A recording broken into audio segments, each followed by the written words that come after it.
Hello, welcome to a lesson before writing, episode 31. I'm Ted Morrissey, and I'm here with my co-host Brady Harrison as one of them. It's Brady's most recent book that we've published, A Journey to Al Ramel, hardcover, paperback, Kindle editions out there. Also here with Grant Tracy, and this is his most recent Grant book that we've published, a Shoeshine Kill. It's book number 4, but I confused myself for a second because book number 2 is a fourth face. It's all very confusing. But anyway, got that going on. And then I will mention that my new book, Aspiring Child, a biography of Mary W. Shelley in sonnets, is officially out in the world. Seems like I've been talking about it forever, but it was officially released January 1st. Yeah, it's got a couple of nice reviews so far, so trying to make its way in the world. That's all good. I'll mention while I have the microphone that I also got news today that I've been added to the Science Fiction and Fantasy Writers Association database because of one of the sci-fi stories I published last fall. So that's kind of cool. Sci-fi was my first love. I didn't really write in that mode for decades, but then, I've been kind of fiddling around with it for the last year or so. Got a few pieces published. So that's cool. And with the other sci-fi writers and fantasy writers in the database. So anyway, here we are. So Grant, I know among your news is that your film got into a film festival. Yeah. Tell us what's going on there. Yeah. Okay. I don't know if this I hope I'm saying that right. Film festival up in Decorah, Iowa.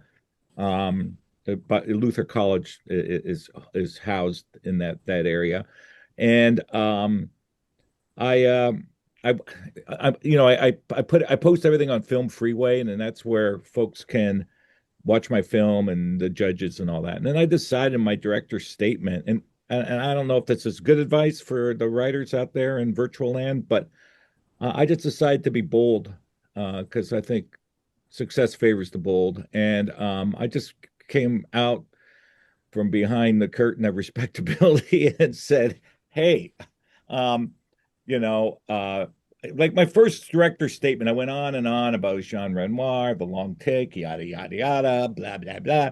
I thought they don't care about that, so I decided with my second statement, I just said something about in 1959, two very important movies were released. Um, William Wyler's Ben-Hur and John Cassavetes' is Shadows, and then I said something like, if if what you're looking for is technical brilliance, it's stentorian sheen of technical stuff, my film isn't for you. Forget about it. I actually used that. Forget about. I did my sort of Italian wannabe thing, and said, that sometimes the lighting doesn't match up between shots. Sometimes, depending on where I have the microphone, some voices are more pronounced in the mix than outside the mix, outside the mic. And I just sort of said, if that's what you're looking for, my film's not for you. But if you're looking for an art film, polyvocal text, one that explores the kinds of things that Cassavetes was doing in his films, affairs of the heart, and sort of questioning existence and why do we do the things we do, and this is the movie for you. And then I got in. Now I don't know, could just be a coincidence, but I just decided, you know what, I'm not going to be ashamed of what I'm doing. I'm not going to try to disguise it. It's made DIY. It's it's I'm not a technical brilliant guy. I mean, I haven't gone to film school. I've just watched a lot of movies, and I've taught film for a long time. So, and I'm passionate about storytelling. So I feel like, that was a move I did, and suddenly I got into this. It could be a coincidence, but I think sometimes it's good to uh, not try to dress up, a Yaris as a Corvette. I mean, you drive a Yaris, you drive a Yaris. Be proud of that. And my film as a car looks like a Yaris, but it's got a hell of an engine in it. You know what I'm saying? So anyway, I'm super excited. And then today, that's why I've been, talking about Craig Fisher. He just out of the blue, he's got this little micro cinema series he does in North Carolina and Asheville, and um, no, Boone, and he said, "Hey, I want to bring you out. I want to show your movie. And I'm like, what? He's like, yeah. We'll do a night of noir, your film, and I got another guy that does westerns, and we'll do two short films. And I'm like, super, super cool. So that will be in November of 2026. So things are rolling on the by the Stars of St. Matthew's front. So I'm super excited to have, be in a festival and also being invited to a film series. So this is super big news for me. So yeah. Yeah, no, that's fantastic. Congratulations on that. Actually, your point about being a little more straightforward with your introductory statement reminds me of something I might add to the mix, but I don't want to keep Brady in the wings any longer. Brady, what's going on? I know you are on the final path to retirement, so that's kind of keeping you busy, getting all your ducks in a row and signing on the dotted line, all the lines that need to be dotted. So that's keeping you a little busy, but I know you're also probably doing some of your working on your Hemingway stuff, your Hemingway revisionist stories. So I don't know what's going on. Oh, well. Well, first of all, congratulations to Grant. I mean, it's such great news, and good on Craig. Always such a kind and wonderful person, and a great friend to you. So yeah, that's amazing. And Ted, I do want to ask you, and maybe we come back to this, but I am curious about what science fiction you read back in the day, because science fiction is, a gateway, and we've talked before about fantasy as being a gateway readership set of readings for younger folks. So I'm kind of curious about that. Meanwhile, yes, I am filling out forms, and yes, I would say I am at sixes and sevens in life. And also, Ted, we'll need to talk one day because I've at the moment I've set aside the Hemingway project after our discussion last podcast about the 12 Winters legal department having some concerns, which I share, and I am concerned about, and not very clear. But what I have done to try to keep going and keep some momentum. On the one hand, I'm playing a ton of hockey, including pond hockey. So I had 2 hours last night. So much fun. So great to get out. Finally, there's some cold weather here in the Rocky Mountains. No snow. But I have started what I hope is a short, and I've spoken of this before, a short uh, adventure sort of novel, not like Al Ramel, not freighted with so many philosophical literary concerns, but an action story set in Montana. And I won't give away any details of the plot, but that's been fun to work on. So that's underway. So that's what I've been doing, and uh, bringing my books home from my office at work, and so there's been a lot of toting and a lot of driving back and forth in my pickup. Well, I've mentioned before that I kind of retired in a huff, as I put it, and because I didn't have a lot of planning involved in that, I basically abandoned, I don't know, 1,000, maybe more books in my classroom where I had taught for 25 years. And I brought some of them home, but I just didn't have the space and time here. And I really miss some of them. If I'm forever going to my bookcase back here looking for that book I know I have, it's like, oh, son of a gun, I bet I left it behind. And I'm sure somebody came in there and just dumped those books all into a dumpster, and didn't have any sense of, I don't know. Maybe I'm wrong. Maybe they got recycled somehow or another. Recycled as reading material, not just pulp paper. But anyway, when I was high school, college age, I really liked, Robert Heinlein was a favorite. Isaac Asimov, of course. The Dune series, I really ate up. I remember reading all those books with great enthusiasm.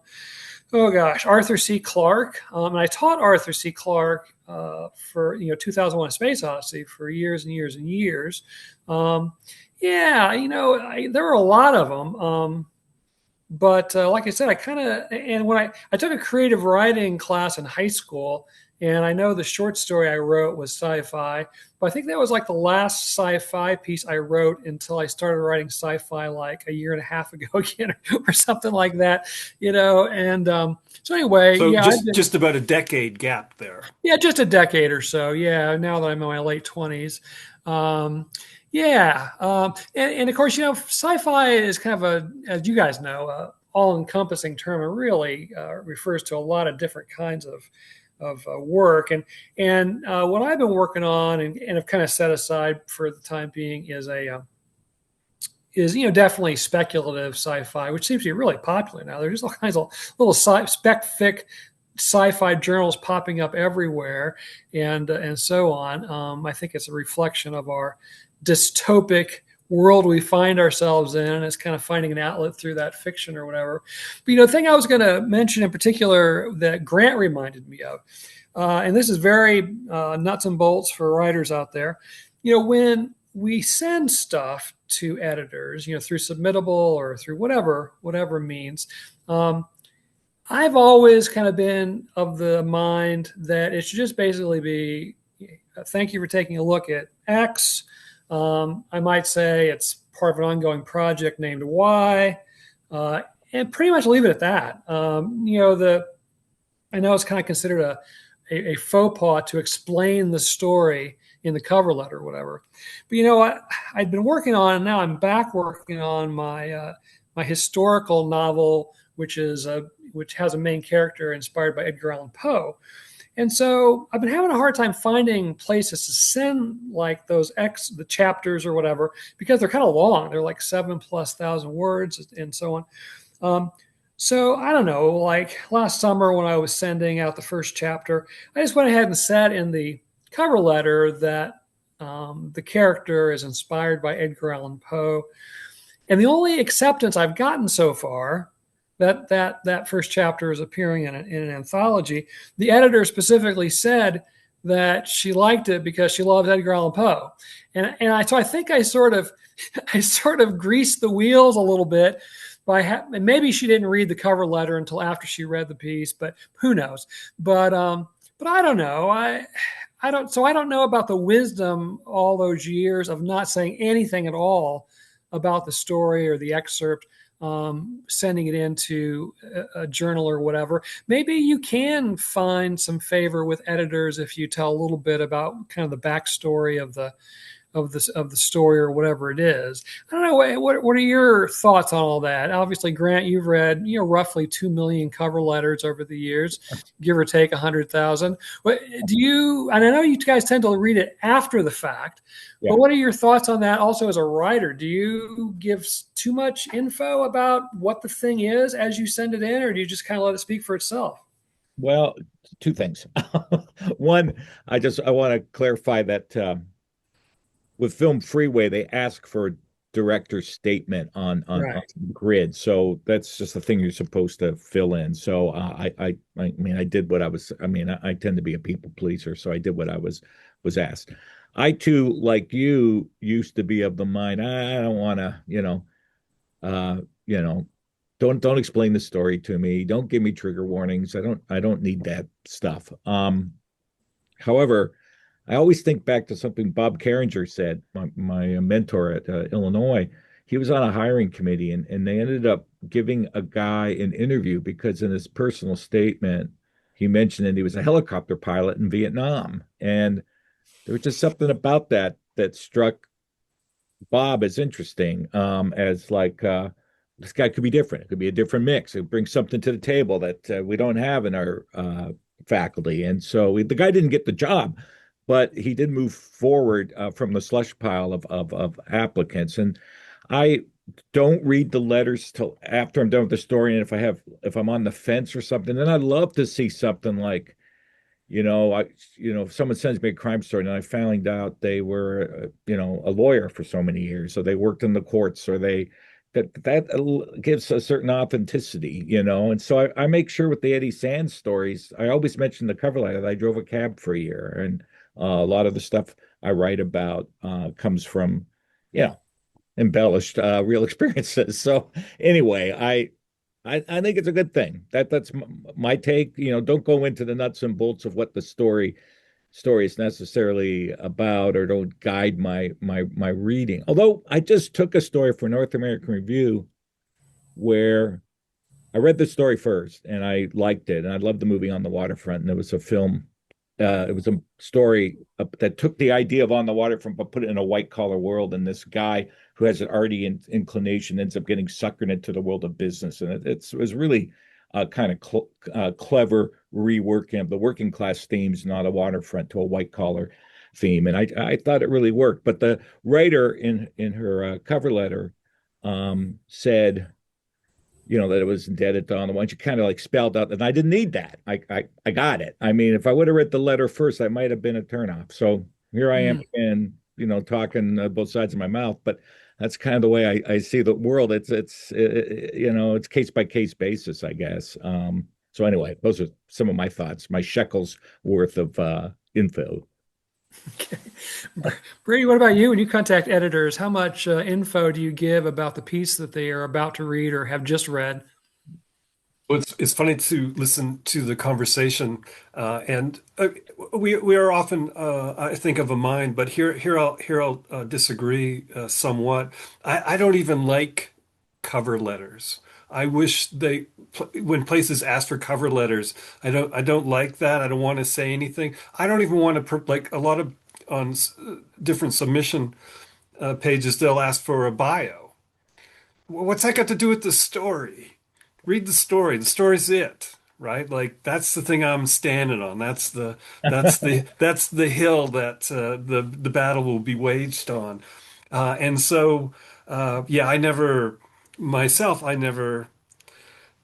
say anything.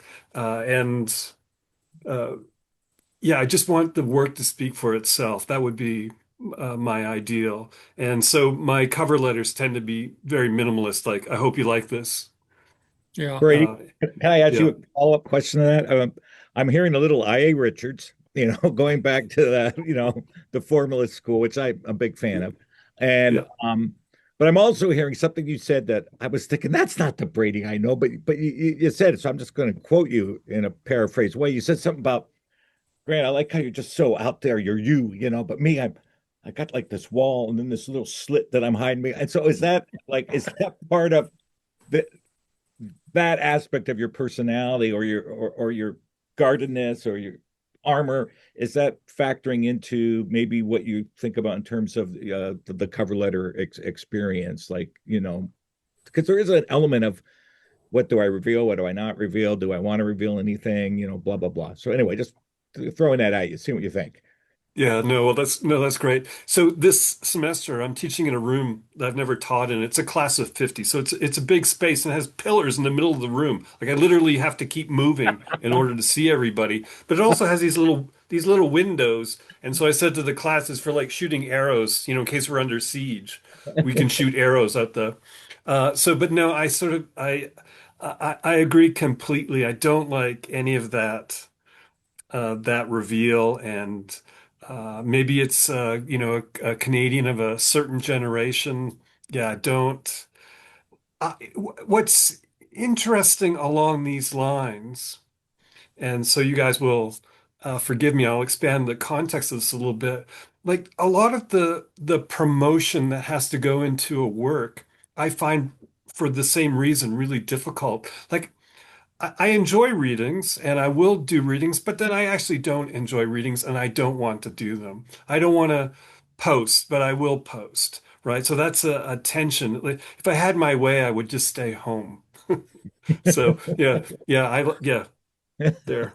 Well, I know Brady, you saw this because you still occasionally, jump into the Facebook pond and the shallow end sometimes. But I found this really interesting. I was reading a book about Nabokov and his ongoing battle with Edmund Wilson over the years, and I mentioned in my post about it that I really enjoyed it, but it probably could have been retitled, Vladimir Nabokov versus the world, because it wasn't just limited to his feuds with Edmund Wilson. That was kind of the most part, but through that, I also found this quote from Nabokov that the writer Alex Beam, I think, was the author of this book. He quoted from one of Nabokov's letters where he said that he didn't think reviews of his books had any bearing whatsoever on their success. And I'm paraphrasing, obviously, but he said something to the effect that he's gotten some really terrific reviews from some really, highly regarded reviewers on books that turned out to be complete flops. And meanwhile, some books have done very well that reviewers didn't initially like. He said the only thing that definitely helps in terms of selling a book is just a mass market advertising blitz, just having ads everywhere, and I think that certainly is true. I make sure I get reviews of my stuff. It's pretty expensive, but at least I know a handful of people are going to read it, but I don't feel like the reviews do any particular good. I mean, it's nice to be able to quote them on your website or to stick them on a book jacket and sometime in the future or something, but I don't see that they make a huge difference. And I know we've kind of talked about this before, but this time of year, particularly beginning of 2026, just a month ago, there was a lot of, the best books of 2025, yada, yada, yada. And it's always books that are published by the Penguin Random House conglomerate. And it's not, so they're the best books published by a major publisher who has the advertising budget to get them out into the world in a mass sort of way. So they're not best, in and of themselves. So anyway, it is tricky. So I've been posting like crazy on Facebook and Instagram and Blue Sky and X and LinkedIn about my book. And one of my only New Year's resolution was to use TikTok more. So I've been using TikTok more. Has it really, done any good yet? It doesn't seem to be doing a whole lot in terms of book sales, and the thing is, it's all very, can be very deceiving. Like, for example, so I'll post a little, 2 or 3 minute video on TikTok about the book or some aspect of the book or about our podcast or whatever. And you look and you say, oh my gosh, 300 people have looked at that video or 700 people have looked at that video. That's fantastic. But then you go to analytics, you click on analytics. It's like, oh, well, the average length of time that a viewer looked at the video before moving on is 1 second. 3 seconds would be good. Yeah, one second. Maybe you'll have one person who went all the way to the end of the 2 or 3 minute video, but usually by 30, 40, 50% into the video, nobody is looking at it anymore. So you feel like, oh my gosh, fantastic. 700 people have looked at this. Like, oh, well, they looked at the first second of it. But anyway, it's just, it's just hard. It's hard to get the word out there, and we're all kind of preaching to the choir basically. So. Yeah, I think what I've been counting on, and I think Grant will be sympathetic to this, and you as well, Ted. I mean, really, what we need to rely on is personal charm. I mean, because we have that. Right. Well, we're going to be talking. Well, yeah, I know you guys know, but we're going to be talking about our featured story is going to be out of volume 0. And actually, I want to talk a little bit more about that when we get there. But I'll just mention for the video viewers at home, they have this kind of cool montage of photos from some literary gathering they had in New York. And I don't know, I've got socks older than most of the people in this photo, and so it's definitely, hard to be 60 something and still being thought of as a kind of a cool renegade or whatever in literary circles.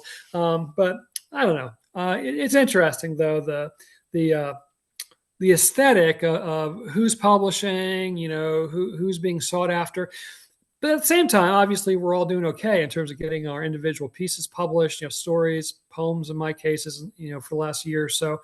So, maybe the work speaks to some people still. So that's something to take some pride in or whatever. But, I'm teaching like my MFA and my undergrad courses as usual. And there's no shortage of people out there who want to be writers. But as we've talked about, it's just kind of a disproportionate number in terms of readers out there.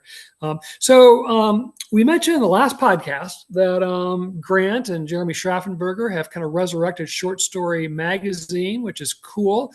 You're now into it for about a month or so. Are you getting quite a few submissions, Grant? Have you gotten quite a few submissions to the contest? we had quite a few I haven't looked because I've been getting caught up on the other magazine I do. Um, so I've been going through North American Review backlog in the last few days, but so I'm now caught up to November 7th, I think. So I'm just a couple months behind, which is, I try to be 3 months behind, but oh boy, I was like April, some of the submissions were, but yeah, I mean, last I checked, it was like 60 or something, and that was just a few days after we opened. So I think we're Hmm. gonna, I mean, our hope is 300. We've done the math and everything, and at that level with paying the prize and the price of producing the magazine, publishing all the authors, that would be, I think, a breaking point for us. So, and then if we get a lot more than that, then we can think about 2 issues a year and having a contest issue and then a non-contest issue, and then um, I'd feel a lot better about asking my friends, you know what I'm saying, to submit some stuff. So, yeah, that's I'm excited about it. And I thought maybe you chose this story as a nice bridge because this story is, I'm going to say, kind of the stuff that I have a feeling I'm going to be in dialogue with. It certainly would fit the parameters of what we're wanting to do with a short story magazine. So, yeah, Yeah, not to get ahead of ourselves, but yeah, I chose it in part because it's not your typical literary magazine fare. right. And yeah, so I'll just leave it at that till we get into the nuts and bolts of the Sure. story. But I won't, absolutely. I won't, I won't jump the shark. I apologize. Okay. Okay. All right. All right. Brady, you asked me about my sci-fi reading. You finished your American Monuments course last semester where you had to read these huge mega novels, but obviously I'm sure you're still reading stuff. All right. Did you have some things that you kind of got backlogged on your reading list as you were trying to get through Infinite Jest and all these other books, or what's your reading life looking like these days? Oh, well, my reading life is now my own again. Not reading. The thing is, the reading those giant monumental works, Moby Dick, Infinite Jest, Lost Children Archive, Invisible Man. I am like huge. Like it's like going to the gym to read those books, just toting them around and holding them up in the air to read them. So yes, so over the break, I read a book about the Clash. I've been reading some historical fiction set during the Napoleonic Wars, the genre I like. Kind of got hooked on Patrick O'Brian, many years ago.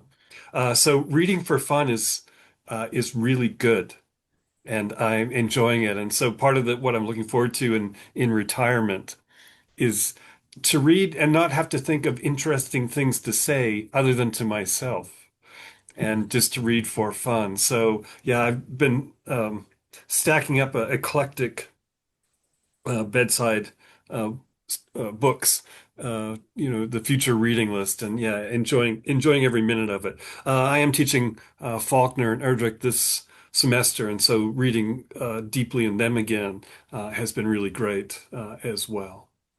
Yeah, yeah.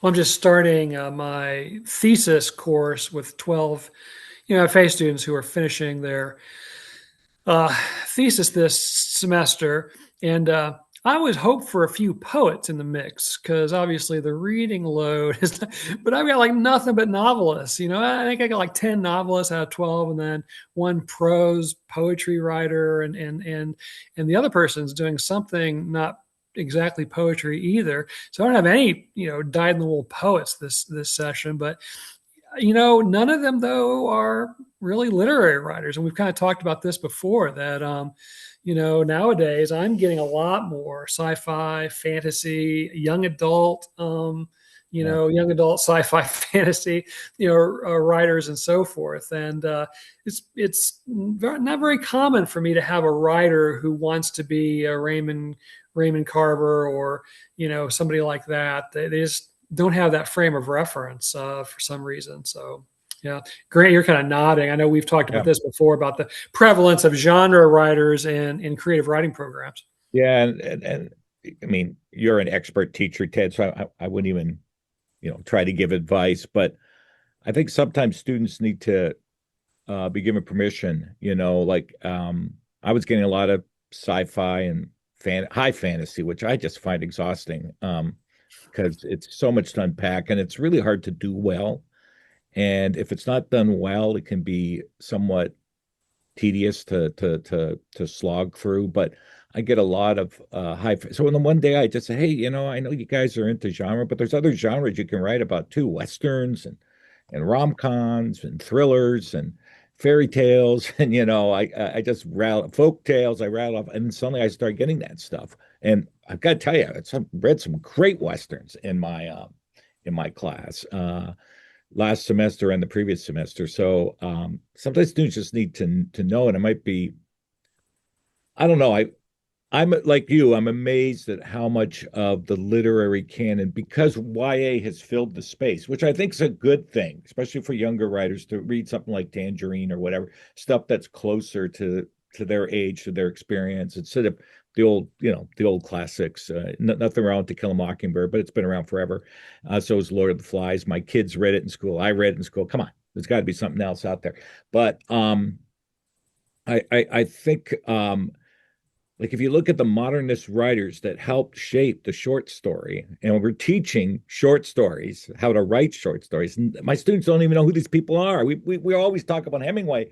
I can't get over how many of them have not read a Hemingway story. How many of them don't even know John Steinbeck anymore? How many don't know Carson McCullers? I could go on. Ellen Glasgow. The list. Catherine M. Porter. I mean, all those writers of and then the Jewish writers, like Philip Roth, they haven't read.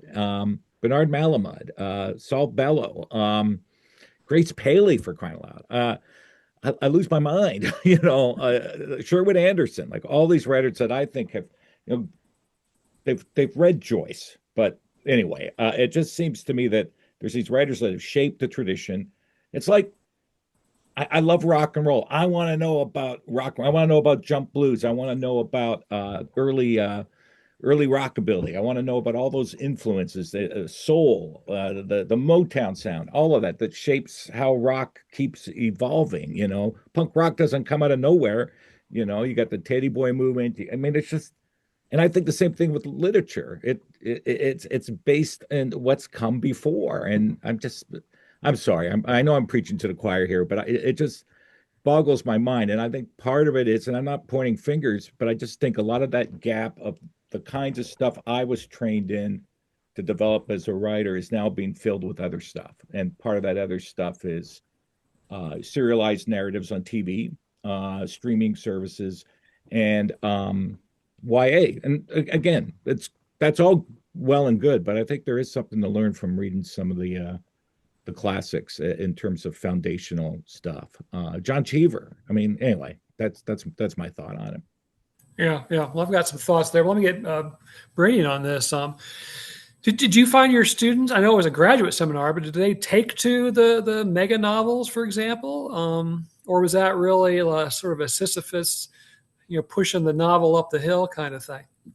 Yeah, I would say that early on in the semester, particularly at the beginning of the fall when the energy is good, I think that folks loved Moby Dick like overall, I would say that was the case. Invisible Man. By the time we got to Infinite Jest, there were casualties. I'm one of those casualties, Brady. I've never been Yeah. able to get through that book. I'm sorry. Yeah, I've said this to you guys before when we've talked about this. Like, I think that book is great. I think it is really, truly an astonishing work, and I think it's too short.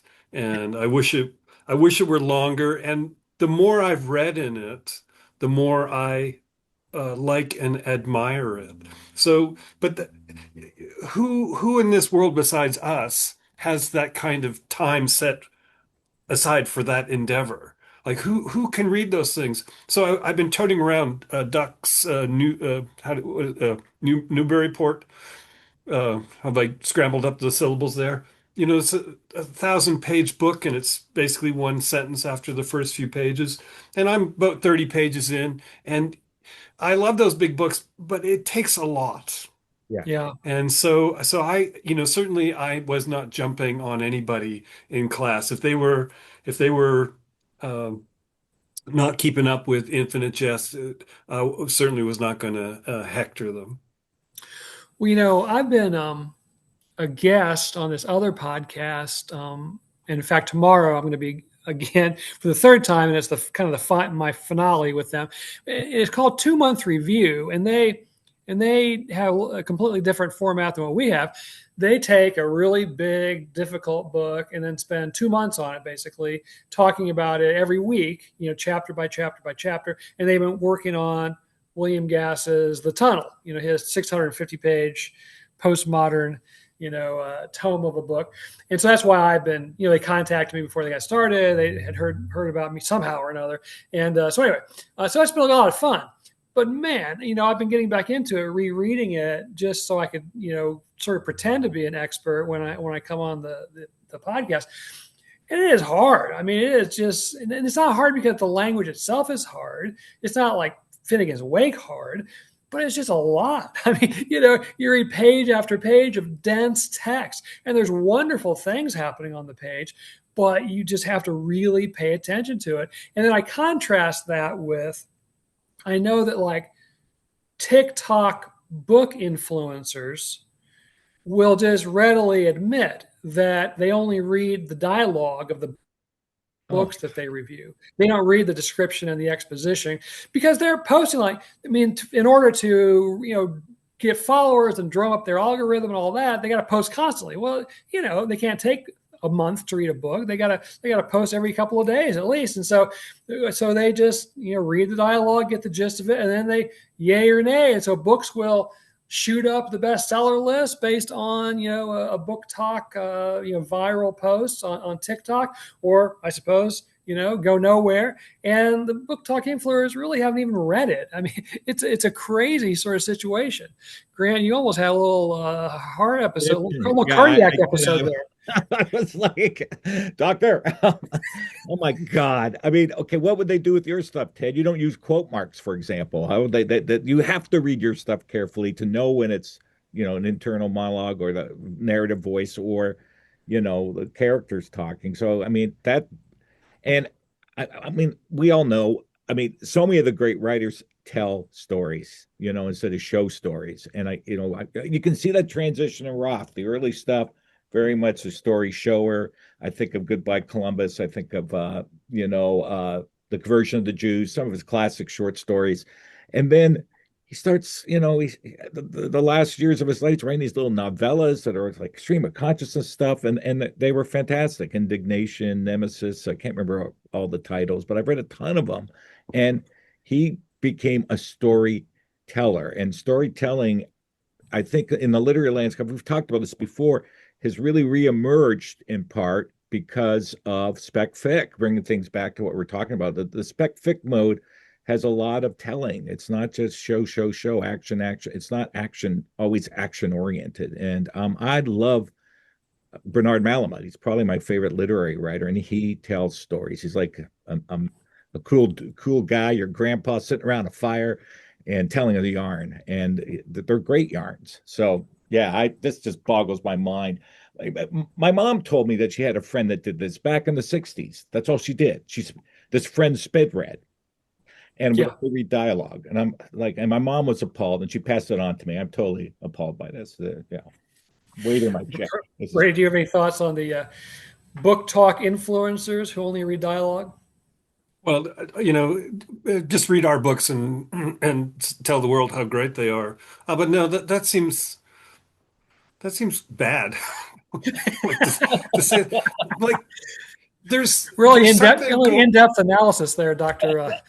Harrison. Yeah, no, well, I'm holding back. But there's something going on. And so this is maybe too easy, and so it's overgeneralizing. But the dopamine hit of the 20-second video on Instagram compared to the kind of work it takes to read something serious that pushes you around, that challenges you with language and event and history and character and information you don't know. It seems, maybe I'm wrong, maybe I'm just getting old and grumpy, but it seems like that kind of focused energy is going out of the culture. Like I say, maybe I'm wrong, but that kind of willingness to immerse yourself in reading deeply and continually in the ways that we grew up doing and were encouraged to do in high school and college, certainly into grad school. I don't know. I don't I don't sense that in the air. I don't sense it in the ether in the same way. Yeah, and I Well, think this the piggyback on that real quick, guys. It also is a comment on criticism. Like what happened to like really taking your time to I mean, all of those crafting crime pieces I do take time. They're only 1,000 words, but I read and reread the book. I've taken notes. I've thought about it. I've consulted, craft sources to think about these things, and then, dug into, something meaty about what I want to say. But this TikTok stuff just sounds like thumbs up, done like we're a bunch of Romans, and are we going to kill the guy in the ring? I mean, I just, I don't get it. I don't know if it's the anti-intellectual streak that's in this country. It troubles me. Go ahead, Ted. I cut you off. Sorry well, about well, that's fine. I was going to try to shine a little beacon of light into this, a little beacon of hope. As you guys know, I'm also interested in medieval literature, and I've been working on this my own translation of Beowulf for years now. Uh, and so I follow some YouTubers who are medievalists. Well, yes, and then another guy who's more a romantic poet. And they're both young. I mean, they're both late 20s, early 30s, extremely obviously well read, very knowledgeable, and they post these very deep thinking, detailed videos, and they have really strong followings. And the two guys mainly that I'm thinking of, they both offer like online workshops. To learn Old English, in one case, or to study the Romantic poets or whatever, and they seem to have really, successful online workshops that they coordinate and so forth. So that tells me there are some people out there who are thirsty and hungry for actual, challenging reading, challenging themselves as readers, expanding their intellectual horizons. So, we're not completely alone, but it's just, I think you really have to go looking for it. It's not going to just fall into your lap on social media very easily. All that. these guys are on social media too. I'll just say And what do that. you think of just move the conversation slightly sideways here? Please. What do you think of, because I enter contests and stuff, have, occasionally success, but it's rare. And there's a fee to enter these contests. But what I hate is when it says, for an additional $25, you can have an editor critique your work. I mean, I just find that, I don't know, insulting. And then I'm like, well, maybe because I've been writing for a long time, but maybe for a younger writer, that's a really cool thing. But it just seems like shameless gimmickry to bring in more money for the magazine. What are your thoughts on that? Well, no, that's a great. I'm gonna jump. I'm not even gonna ask Brady yet. I'm gonna jump on that because I hate that. Yeah, I never, would want that. And in fact, I entered a contest. I don't know. It's been probably a couple of years ago, and didn't advance, didn't, whatever. And the contest judge or whatever, took it upon herself to write this lengthy critique of what I had sent them, and what was wrong with it and how I needed to improve, and then listed like some books I could read to become a better writer. And it's like, fuck you, I don't normally cuss on our podcast, but fuck you, lady. It's like, I mean, I wrote back to her. I said, don't do this. I said, I don't want, all I need is a yes or no. I said, and I told her that, I teach a lot of young writers. And for a lot of younger writers who haven't published very much, whose egos are still pretty fragile, this could be devastating. They could never write again after getting this kind of feedback. It's one thing if you offer that as an option and somebody takes you up on it. Again, I think that's awful too. But anyway, yeah, I was amazed that I don't know, and the person was like, I don't know, 30 years old or something. I don't know how old she was. And telling me how I can improve my writing. Yeah. That's one of the things I really emphasize to my students, particularly my MFA writers, because they're always talking about, well, I'm going to do this so the writer stays engaged and the writer won't lose interest in the writer this and the writer that. I said, don't worry about the writer. That's a mythological creature. Some people are going to like what you're doing. A lot of people aren't. There's no way around that. You got to write to your own artistic lights. And so this idea that a judge somewhere, an editor somewhere could pass judgment, that's just their opinion. The next dude, may have a complete. Let me give you one simple, very recent example. I've mentioned I've gotten 2 reviews of Aspiring Child so far, and they are sonnets written in apostrophe to Mary Shelley. Well, the first review, which was from Reader Views, the guy who read it really liked it, gave it 5 out of 5 stars, yada yada yada. But one of the things he really liked about it was the second person point of view. And he made a special note of that in his review. He called it a letter to Mary Shelley kind of approach, but he was talking about the second person point of view. Well, the other review I've gotten so far is from Kirkus Reviews. And of course, those are unsigned. And this was by and large good. But the one thing that the reviewer didn't like was the second person point of view. Didn't like the fact that all the sonnets were written to Mary Shelley. Now, they don't seem to understand, neither reviewer seemed to understand the sonnet tradition, and that writing in apostrophe to oftentimes the subject of the sonnet is, goes back a few hundred years, but nevertheless. But it's a good example of, something I did in the poems, one person seemed to really like, the other person didn't like at all. And, welcome to being a writer, So this idea that if the second reviewer were some kind of editor or judge or something, or if that was the only review I got, I might think, oh, son of a gun, I really dropped the ball on this one, writing all these to Mary Shelley. So I hope writers don't take any kind of critique, even remotely seriously, even from us, quite frankly. I don't know, Brady, what are some of your thoughts on all this? Yeah, no, I agree. No, I've never done it. It sounds like buying an extended warranty, right? It's giving your money away. Yeah, no, and we're life is going to punch you in the face quite often just by being alive. So why invite? Even if you could imagine it were well-meaning, why would you ask for that? So yeah, no, I'm with you guys. Yeah, and there's one place that I don't know why I keep entering their contest, but they have never sent me a rejection letter. They haven't ever accepted anything, but I've never received a rejection letter from them. I just assume statute of limitations, never once. And yet they have the gall to ask me if I want to critique for 30 additional or 25 additional dollars. I don't know what it works out to in US funds because it's a Canadian outfit. And I'm like, oh, those pesky Canadians, oh, dude, do yeah. not fall for their traps. Yeah, so I've been really annoyed with them on this front. I'm not going to mention their name because I have something under consideration. But yeah, yeah, I just, it's just it seems unethical to me. And I totally agree. We are dealing with not just fragile egos, people, we put our heart and soul into the writing. And like Brady brilliantly said, life will kick you in the teeth enough times with all the stuff that goes on with your kids or your family or your health, all of that. Who needs some clown, telling you why you suck?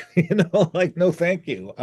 Get the fuck out of here, Anyway. Well, we need to move on to the future story probably, but I will say, with 12 Winters Journal, I have you guys read for that. And if you say no to something, that's all I need, just to know. I don't, you don't need to explain why. But if you do like something, I do like you to give just a sentence or two about what you really liked about the story or whatever it is, the essay. And when I send the acceptance letter, I'll always copy and paste that into the letter. So I think, obviously getting something accepted is great for the ego. It makes you feel good. But I think you also, like, we don't get a lot of praise as writers. And so just a little bit like, okay, I don't say who the reader is, but I said the reader comment was the following. I put it in quotation marks, and I'm sure it just makes people, and some of them people said that they just really love that. They love hearing what somebody liked about their story. Sometimes they may not know. They may not know why, a particular piece got accepted. But anyway, so I think that's a good thing. I think the opposite. I think letting people know what's working. And that's what I tell my students. I said, oh, I'll give you some feedback. And if I've got some things I'm not 100% in love with, I'll obviously point that out to you. But I also always clarify this is just one dude's opinion. But really what I like to focus on in my critique of student writing is what's working. Yeah. Because I feel like, newer writers especially, they don't even know that for sure. So I think it's really useful for them to know, okay, this is working. I did do that well. And my sense is that if you just keep doing that and you encourage them to keep doing those positive things, eventually it'll be like fertilizing the lawn. You don't have to put weed killer on it to get rid of the weeds. If you just keep nurturing the really good grass, it'll choke out the weeds eventually. So that's kind of my theory of teaching writing. It's just to keep nurturing the really good stuff, and eventually it'll overshadow whatever may not be quite there yet. All right, well, let's do it. Okay, guys, the sun is beaming in now. I mean, it looks like I'm being beamed up on Star Trek or something. No, actually, Ted, you're starting to look like Kurtz in Apocalypse Now, sort of, coming into it. Yes, it's sort of in a kind of horrifying way. So our viewers, switch over to just audio because Ted is scaring all of us. Yes, and I feel like an old fat Martin Sheen. And for my sins, they gave me one. All right. Well, let's do it. As our loyal readers and viewers know, we always have a featured short story from a very recently published journal. This is the second time we've done a story out of Volume 0. Very cool literary journal. But it's not even their most. They're just cranking them out. I mean, I sent you guys this, a couple weeks ago. And in the meantime, I've got like the next issue, issue 11 or something. I haven't even looked at it yet. But I want to get to the story. But one of the things they do, which I think is also very cool, is one of the pieces that they include in a particular issue. They also interview the writer and do kind of a little photo expose and have some quotes from the writer. And so they interviewed Annika Jade Levy, who they published an excerpt from her novel Flat Earth. And I don't know, it's a really interesting, it's not very long. Like I said, it's more like just little, snippets of quotes or whatever. But introducing her work and her, the editors say some things which I think are really interesting. So I'm just going to take a second to read a couple of paragraphs there. Well, they're short. Well, who's Ira Madison III? Well, he's the guy we're going to talk about. Oh, okay. This is just the lead into the whole. This is the lead into the whole whole issue. Okay, sorry. Well, and I think it also has correlations to what Brady is working on, because the title of this is "This Side of Paradise for a New Lost Generation." That's the title of this little intro. Spectacular decadence in a country riven by societal fragmentation, consumerism and moral ambiguity, disillusion and cynicism, everything up for grabs, the roaring 20s, our roaring 20s. Times like these beget new voices, not so much to tell new stories, quote unquote, but to write in a rhythm that captures the ishness, the vibe of life molded in a disorienting age. New media technologies explode social reality. It's an assault on the senses that warps our perception of place and self, and everything blurs in its pace. So that's a lead in to talking about Annika Jade Levy's novel Flat Earth. But I think it also is an interesting introduction to the story that we are going to talk about, which is Ira Madison III's Selling Vermont. So I'll do as I do. I'll read the first paragraph, maybe the first paragraph in a sentence of dialogue, and then see what you guys have to say about Selling Vermont in Volume 0, Issue 10. And it begins with a quote. "Black people like to ski? My boss, Brett Dumond, asked me this on the deck of the La Mirage ski resort.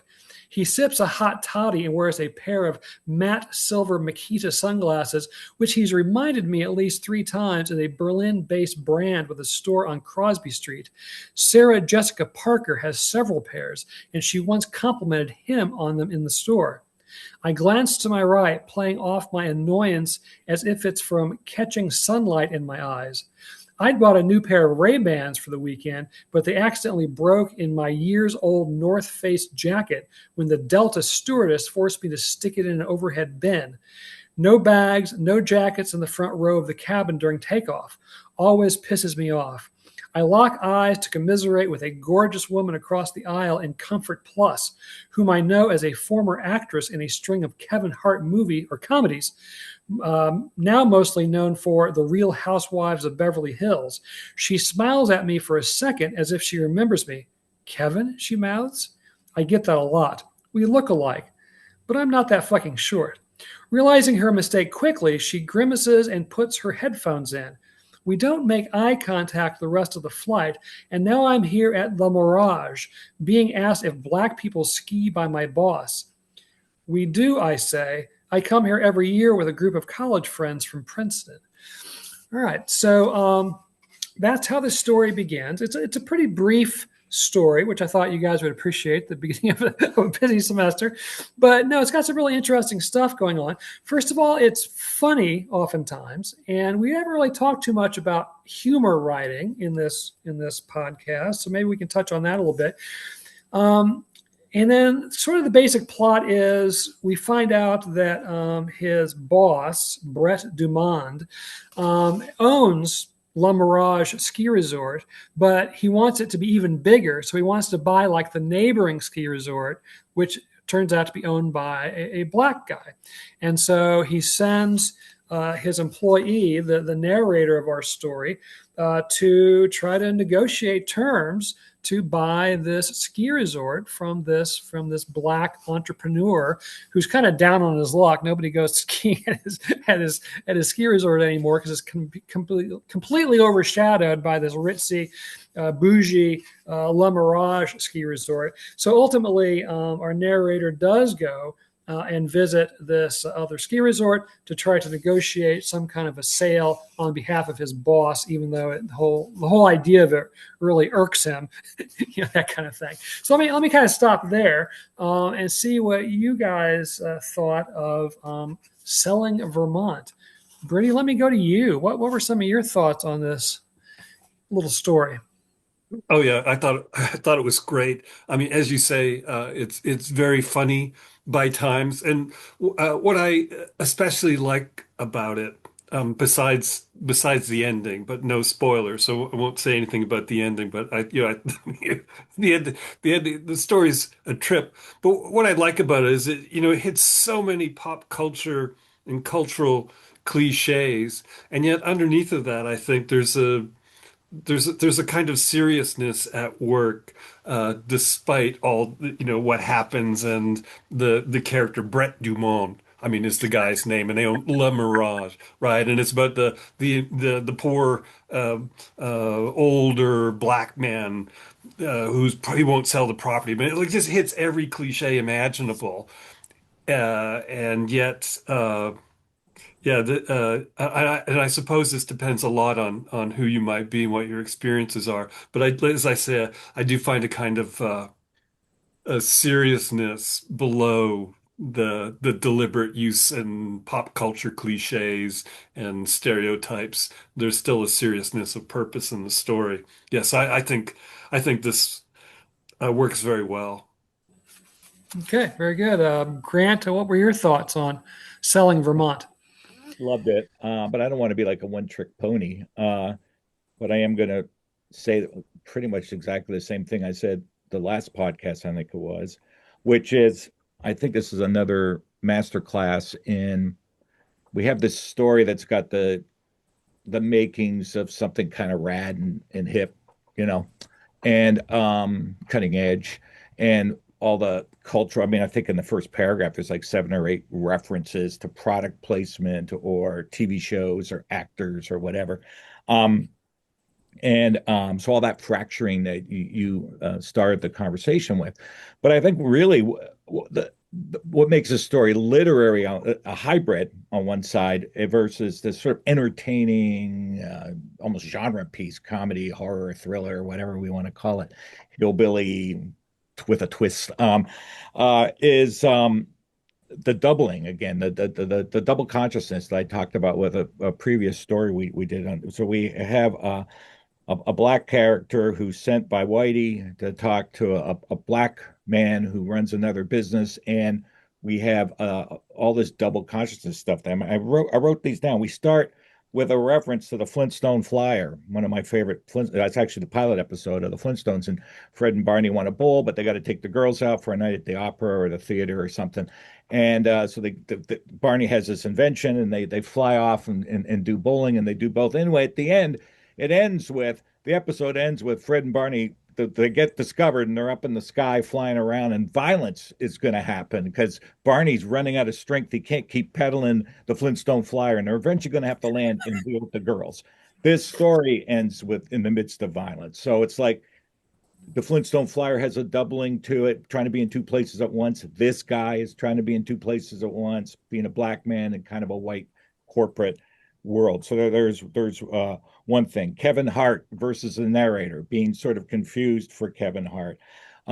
They call the boss calls the guy that works at the other resort an Uncle Tom, but the boss doesn't understand the meaning of Uncle Tom, and our narrator does. And then later, our narrator gets called a house slave, and so you got Uncle Tom versus house slave. These two different kinds of insults. We have the Louisiana Purchase, which was a land grab, and Jefferson pulled it off. He went outside. He did his own thing. He acted on his own volition. Got it done. We got this guy who's trying to grab somebody else's land. It's not as big a deal, but it's still a pretty big deal. We got mobile phone versus rotary phone. We've got the Bates motel reference versus a hunting knife. We've got the foreshadowing of pulling up to this place and feeling like it's a white hillbilly kind of place, and then actually it's a different kind of horror place. We have Uncle Ben's converted rice versus Uncle Ben, isn't he a character in Spider-Man? We have cable versus streaming. So the guy says, I don't get cable because he's talking about Peacock, and then we can, and then he mentions streaming. And let's see, Rosa Parks on a ski lift. That doubles right there. Rosa Parks was on a bus. We all know that, but on a ski, it's this clever metaphoric language that's being used. And then the ending, like I said, it's in the midst of things. I don't want to give it away because it's a great ending, but it brings us back to the Flintstone Flyer, and it reminds me of some of those Ray Carver stories where it ends with an action, and we're wondering what's going to happen next. So anyway, but that's and this is for all our writers out there. It's one of the things that I read a lot of stuff for North American Review, and a lot of times the stories that make it through have what I call layering. It's like you find out as a writer, you go through the draft, and then you discover what your theme is or what your ideas are, and then you start to layer in more images or motifs to earn. So maybe you're doing something with dry versus wet, and then you start putting in more images of dry versus wet. And in this one, this whole double consciousness thing for a story that's like 7 pages long, this is layered, and I think it's a, I don't want to say trick, but it's a successful tool in a writer's toolbox that I see a lot of literary stories do, that kind of layering. So kudos to this writer. I found this very entertaining, but also very accomplished in a kind of literary way, as well as being a hell of an entertaining story. Yeah. Well, no, those are all great. Go ahead. Ted, if I might intrude, I'm Sure. just a little bit alarmed at Grant's recall of the Flintstones pilot. Yeah. I was going to let it pass.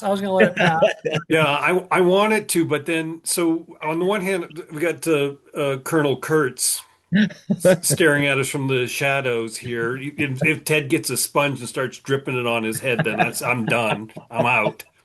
And then Grant bringing up the Flintstones. I'm sorry, Ted, and this is a great story, so I want to give it back to you. But yeah, I'm just quite alarmed, and I'm going on the record. Well, okay. So, right in the very beginning, we've got reference to the La Mirage ski resort.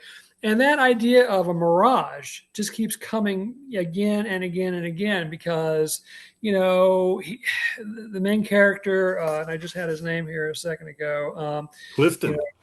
Clifton, yeah.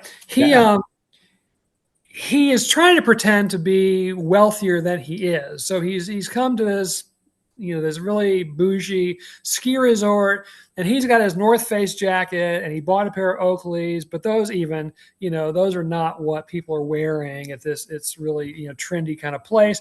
When he goes to see the owner of the other ski resort, the black gentleman who owns it, he pretends that he's a movie producer, and he's doing a movie about or wants to do a movie about his resort and so forth. So he's, again, pretending to be someone else. And so there's all the, and then you could find other examples. So like you guys were saying, in just a few pages, there's all this really interesting stuff happening, which is really grounded in the very first sentence of the story, basically the reference to La Mirage. And I don't know French very well, but du monde, does that have something to do with the world, Brady? Yeah, of the world. Well, Yeah. So, I think there's something going on there too about how the boss, is pretty representative of the way the world treats, black men, expectations and so forth. So I think there's some really interesting stuff going on with that as well. And again, I'm not going to go into the ending in detail, but I'll just say it's a very surprise ending. I mean, I was surprised by it, but it kind of morphs into, in my mind, an ending you might find more in a television program, not a literary story. And so I think that's also a clever commentary on kind of the world we live in too, in terms of not being able to tell the difference between reality and and what's going on the screen. That first stuff I was reading at the beginning of the journal, is getting into this idea of living one's life via social media. And, the references to the Real Housewives of Beverly Hills, which of course is an ironic title because there's something real about those shows. I mean, it's all kind of staged and so on. So I think there's some really clever stuff happening. So I think you could read this story if you're thinking, oh, well, this is a literary story. Yeah, it's kind of funny, but it's got this really interesting stuff. And then you get to the end, it's like, oh boy, the writer really dropped the ball. They didn't continue the literary motif or the literary tone. But to me, oh my gosh, that's the most meaningful, impactful statement that the whole story makes, is the fact that it completely shifts modality basically, and becomes a completely different kind of story in the last paragraph. Well, I think it's in keeping with Jordan Peele's kind of films, like Nope. I mean, it's got this level of literary sophistication, but it's also indebted to Jordan Peele, and in part indebted to westerns, with Nope and Survivor, Guilt, those kinds of things. So yeah, I totally dug it, and I mean it's totally earned. Like, on the one hand, it does seem surprising, but when you go back over the story on page 3, the bottom page, it is set up. It says it's giving horror movie. He's talking about the vibes. So, I agree. Yeah, no, he definitely plants some seeds along the way. The moves So it's are not there. it's not completely out of the blue, but Right. in terms, I think, tonality and the things we normally expect in a so-called literary story, it sort of breaks out of that mold. You're absolutely right. Like, when I was in workshop, if I wrote a story like this, I would have got, especially at the ending, TV movie of the week, ? And I had that written on several stories I put up for workshop, because people were trying to, oh no, this is serious stuff. You can't have too much action or too much dialogue of this sort, or fight on the front lawn. That feels like a TV movie of the week kind of thing. And I'm like, okay, whatever, So yeah, totally agree with you there. A real surprise, but a pleasant surprise, that I think is set up real well. Yeah. Well, let me read the bio of the author. There's no contributors notes in volume 0. They just don't do that. So I went to iramadison.com, and a very well done website, lots of info. But this is his about page. It says, Ira Madison III is the author of the nationally best-selling Pure Innocent Fun, essays, called, quote, A Brilliant Critical Voice by Kirkus Reviews, and, quote, Humorous and Perceptive by the Washington Post, and former creator and host of the pop culture podcast Keep It, which won a Webby Award in 2021, and some other stuff. He has also written for GQ, Harper's Bazaar, New York, and Interview, among other publications. His television credits include Uncoupled, Q Force, Nikki Fresh, and So Help Me Todd. He lives in New York City, and he is represented by the literary agent Aaron Malone. Yeah, there's lots of other things you can click on and find out, about his specific projects and so forth. So I thought that was really interesting when I read his bio, that he does have a definite TV writing, producing vibe. But I think it's cool because he definitely marries that with a very strong literary sense as well. And so I think it's cool that he can sort of, kind of shift between those two poles or whatever and come up with something really interesting. I know. Do you guys have any further thoughts? I mean, I've got a couple other things I might want to say, but I don't want to dominate things too much. Brady, do you have other comments you want to share or questions you want to bring up in relation to this story or anything else for that matter? Yeah, I do. Apart from the story, I do have a kind of concluding remark, but come back around to that. Yeah, no, and so I'll just say again that it's the seriousness of purpose uh, in this story. I mean, it's entertaining. It's got the great twist at the end. It's in all the ways that Grant says. There's all this careful pattern, but it's about really serious issues. And it does set you kind of back on your heels. Like the story, despite all its pop culture and comic, it still hits, pretty hard when you kind of, think about what's it trying to say about the world.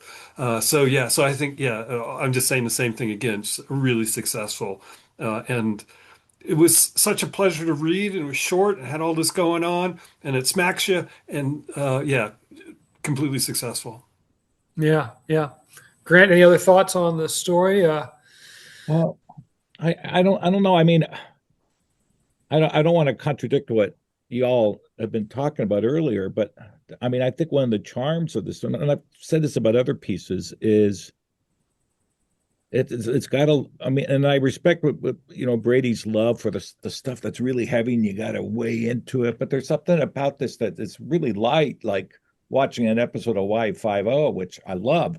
Hawaii Five-0. I've been on a kick lately, getting through the first 5 seasons, but.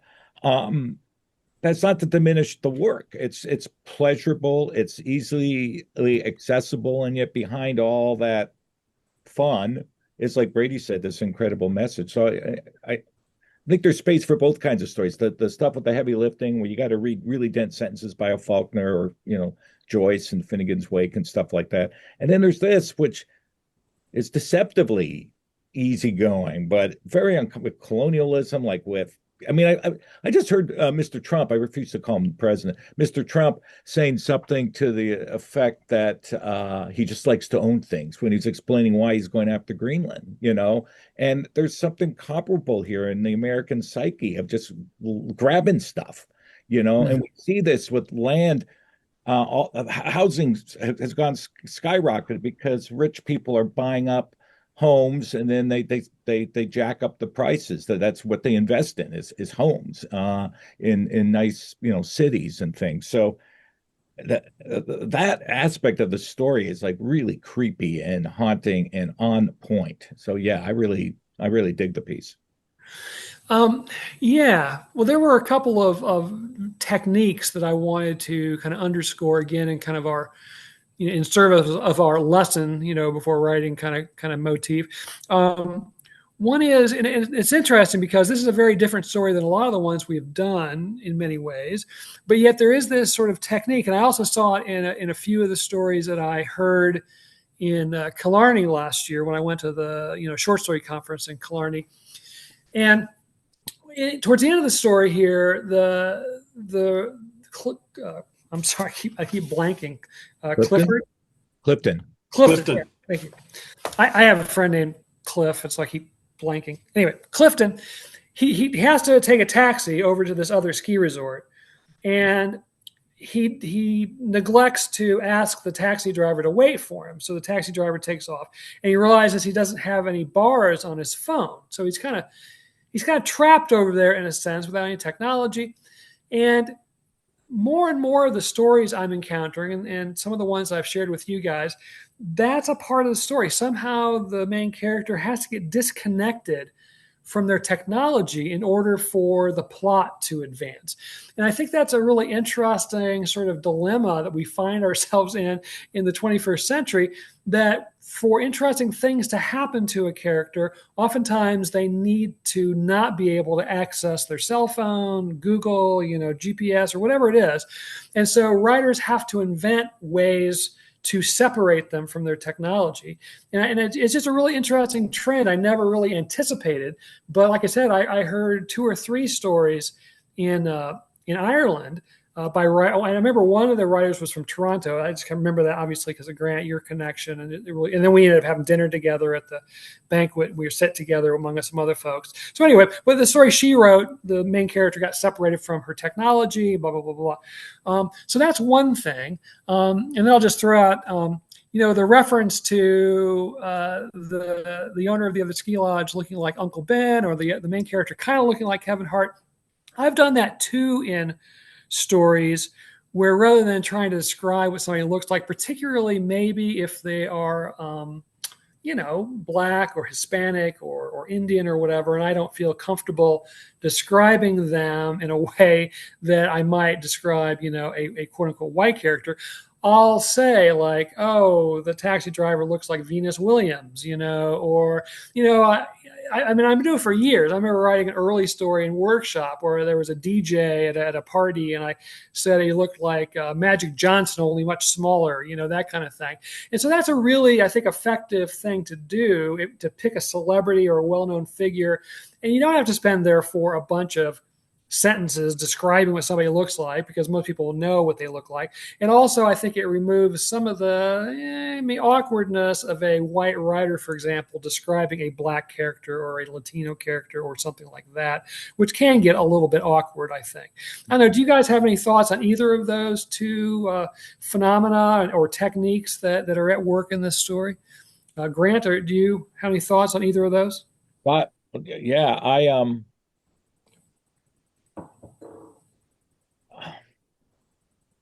I'm not disagreeing with the second point. I know exactly what you're talking about. You don't want to be Jack Kerouac, and I love Jack Kerouac. He's one of my heroes. But the way he exoticizes people of color, Hispanics and Blacks, and on the road is troubling, but he means it in a positive way. So I understand the fear of having a kind of colonial gaze. I get it. But I also like taking the time to acknowledge differences and trying to describe people, but not in a way to eroticize them, I guess. And with respect to the first point, I do it all the time. That's why I love writing stories set in the 60s. Because he doesn't have I mean, it'd be so easy if Aiden carried around a cell phone. You take pictures of stuff when you see a clue. You don't have to find a freaking phone booth, to make phone calls. You can get information right away. Like my wife and I were just talking about this morning, that the lecturer model for teachers in the non-experiential learning classes is going to start becoming less and less dominant. Because like when I was a college student, I love when the teachers lectured, because I didn't know all this background stuff. Now I can find it online. I can dig around and find out, the early life of Jim Thompson, the writer, and about his troubles with alcohol and how he worked for the New Deal and the dime store Dostoevsky, and white people call him that. But back in the 80s, I needed a professor to sing these praises, so there'd always be a lecture, and then there'd be close analysis of the work and tutorials. At least that's the way my classes ran at Trent. That's changed. The landscape has definitely changed. And but I yeah, I like separating characters from technology. I'm going to agree with you on that. That's like really, really awesome. And it creates wonderful moments to really test a character, put a character in stress. It's way more interesting. Mm-hmm. Brady, thoughts on those 2 points? Yeah, well, I like my phone and Google Maps, but I'm maybe the last person alive who still carries maps. Uh, and Yeah, and if you ever use Google Maps to drive through your own town, you find out how crazy it is. Like it's not necessarily sending you No, it the sends you most the wrong agile way. way. Yes. Yeah, that's all I can that's all I'll contribute there. Okay. Well, no, I think we probably need to wrap this up a little bit. So Brady, you said you had some final thoughts about just maybe the episode in general or whatever. Let me come back to you regarding those, and I'll go around to Grant. We'll just kind of wrap it up. Yeah, no, well, so Ted, what you were saying about to go back to earlier conversation in the podcast about when you left your teaching job and you left your books behind. And so I've been moving my office, as I said earlier, moving my work office back home. But I'm in the process, as an old guy, I have to downsize. But I find that I am so like leaving a book behind is like losing part of yourself, right? It's part of your experience. It's part of what we love so much. And so it's been really hard to leave and to give away and get rid of so many books because it seems like you're getting little cuts of yourself away. And then some editions, there was when I was in college and had a course on the British novel, and we were reading, among others, Evil and Waugh, and the books had such great covers. And so I remember the cover of A Handful of Dust, and so I was pulling that off the shelf the other day and brought that book home. I'm not parting with that. Like there's no, I can't not have that. And so I guess what I'm saying is not only do we love reading and we love stories and we love great characters and great plots and adventures and works that push us around, all those things, but books as objects too. And the last thing I'll say along these lines is as I was going through bringing all these books home, I found in the same way that music is evocative of a time of life and the people that then these editions were also likewise conjuring back all these experiences. My time at the University of Alberta, and then at Dalhousie, and then the great years that Grant and I had in common at the University of Illinois at Urbana-Champaign. It just brings back so much, and so a library is just sort of part or particle of life. And so I feel badly that you had to, and I don't want to, imagine or try to speak to your experience. But yeah, I just love books. Yeah, yeah. I still miss them. Trust me. Uh, Grant, do you have any final thoughts in general? Yeah, just a couple of things.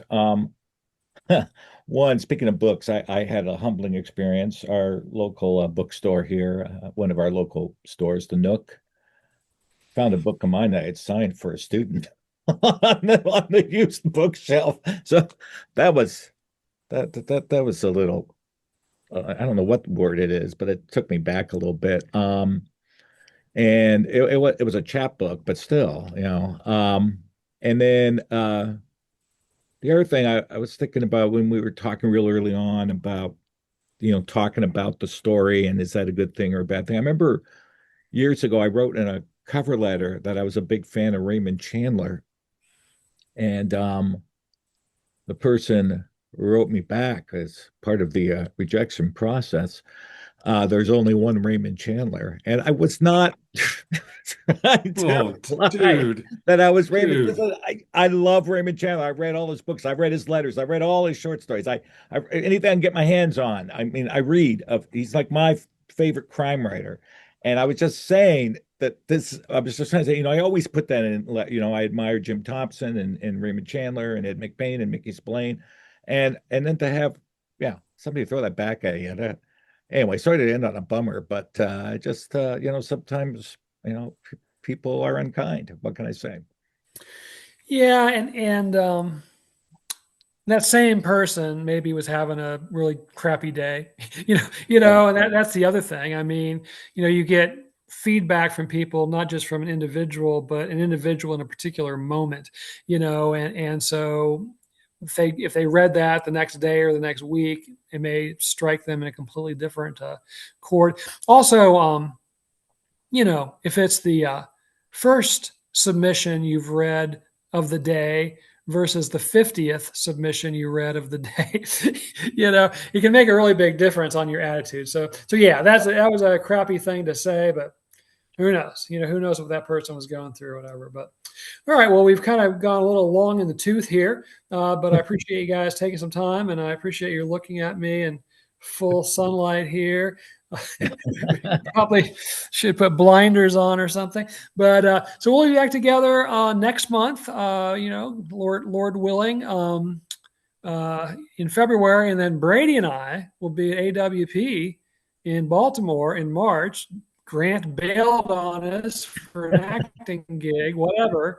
But I am anyway. having so much fun, guys, playing Ira Stone. I laughed on the 23rd floor. It's a hell of a script, and so thank you though for supporting me in my acting endeavors, because it was the last minute. So thank you. So thanks, viewers and listeners. Thanks, Ira Madison III, for a very cool story. And I will be in touch with you two guys off and on. And thanks very much to everybody. Yeah, right on.